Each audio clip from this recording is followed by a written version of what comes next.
Ito ang kauna-unahang libreng transient home sa buong bansa. Pansamantalang silungan at tuluyan sa magdamag. Walang pinipili, walang hinihinging kabayaran. Dito, makapagpapahinga ka sa malambot at malinis na higaan. May kakausap at titingin sa iyong nararamdaman. At pagdating ng umaga ay may kaunting almusal. May baon pang Biblia sa iyong paglisan.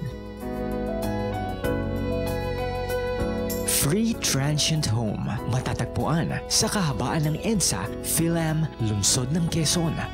Isang proyekto ng Kamanggagawa Foundation sa pakikipagtulungan ng grupong Ang Dating Daan ni Brother Eli Soriano at sa pangunguna ni Kuya Daniel Razon.